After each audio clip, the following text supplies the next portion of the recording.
একটি রাত, একটি লাইভ সাক্ষাৎকার, আর ওই রাতেই যেন পাল্টে গেল 50 বছরের নীরবতার অধ্যায়। মেজর শরীফুল হক ডালিম মুক্তিযুদ্ধের এক সাহসী যোদ্ধা এবং 1975 সালের ঐতিহাসিক সামরিক অভ্যুত্থানের অন্যতম প্রধান চরিত্র। দীর্ঘ অজ্ঞাতবাস শেষে প্রকাশ্যে এলেন।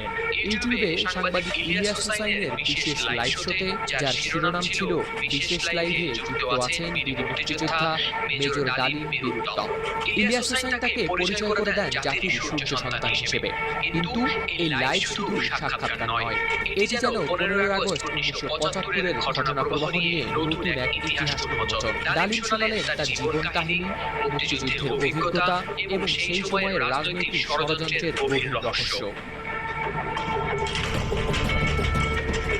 সাক্ষাৎকারটি রাতারাতি ভাইরাল হয়ে যায়। লাইভ চলাকালে একসঙ্গে দেখেন প্রায় 8 লাখ মানুষ, যা বাংলা ইউটিউব কন্টেন্টের এক নতুন রেকর্ড। ডালিম বলেন, বিপ্লব একটি চলমান প্রক্রিয়া এবং এর সম্পূর্ণ সফলতার জন্য আরও সময় প্রয়োজন। তিনি নতুন প্রজন্মের সংগ্রামী চেতনায় শুভেচ্ছা জানিয়ে ভবিষ্যতের আশার বাণী শোনান।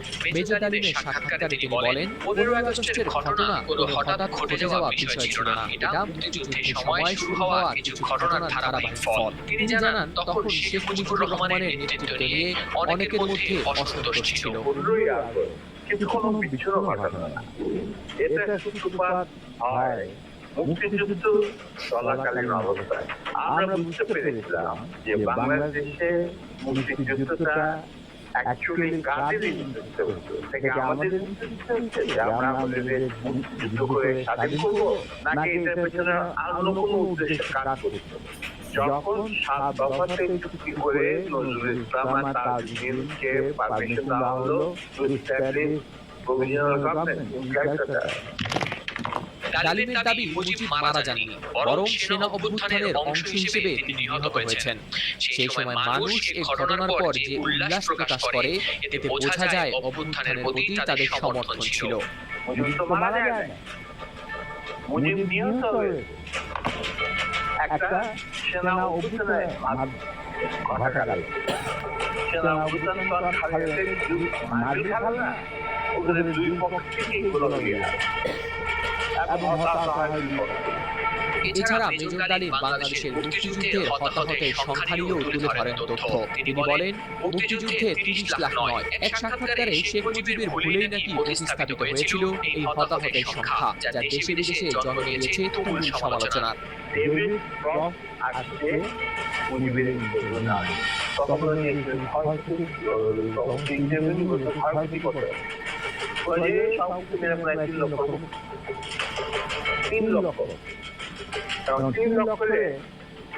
তারপরে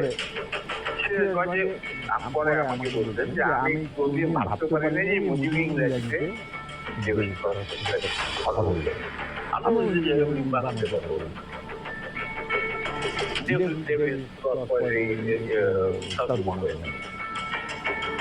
যখন ইন্ডিয়া ছিল তখন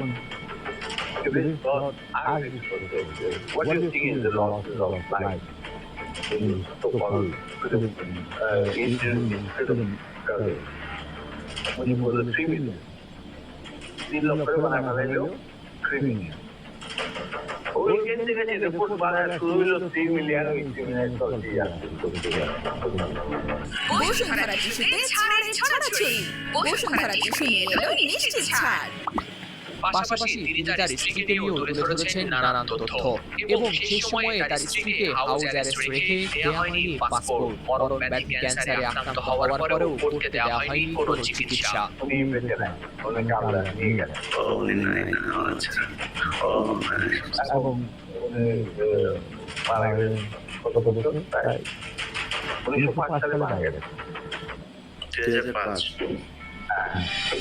কারণ she was not allowed to take any treatment.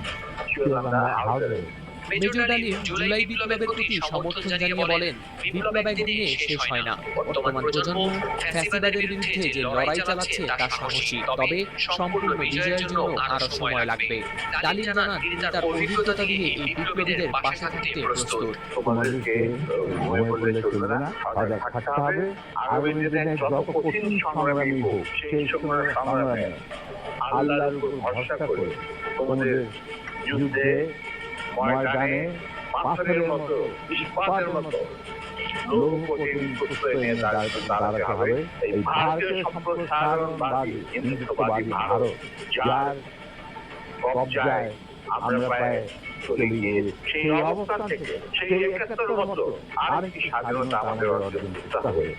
যেহেতু আমি বলেছি যে সম্পূর্ণ বিজয় আমাদের এখনো অর্জিত হয়নি, চলমান ইউটিউবের গতি ধারায় সংগঠিত হবে চতুর্থ রিপাবলিক, মানে চতুর্থ বিপ্লব। আমি এবং আমার সাথী ভাইয়েরা যারা এখন বেঁচে আছে কি অবস্থাতে আছে, আমরা যদি আমাদের বর্তমান প্রজন্মের বিপ্লবীদের ছাত্র জনতা তাদের বিপ্লবী কর্মকাণ্ড কাণ্ডে কোন রকম অবদান রাখতে পারি আমাদের নিজস্ব অভিজ্ঞতা যোগাযোগ থেকে, তাহলে আমরা সেটা করতে প্রস্তুত। এছাড়া ডালিম প্রশ্ন তুলেছেন কেন দেশের জাতীয় সঙ্গীত একজন ভিনদেশী কবির লেখা। তার মতে কাজী নজরুল ইসলাম বা অন্য কোনো প্রখ্যাত কবির লেখা জাতীয় সঙ্গীত হতে পারত।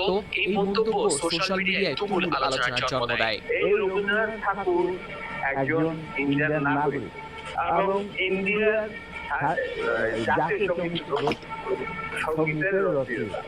আমাদের দেশে রাষ্ট্রীয় প্রতিভাবান কবি কাজী নজরুল থাকার সত্ত্বেও আমরা সেই ভারতীয় নাগরিকের একটা গানকে আমাদের জাতীয় চাপে দেওয়া হলো জাতীয় সঙ্গীত।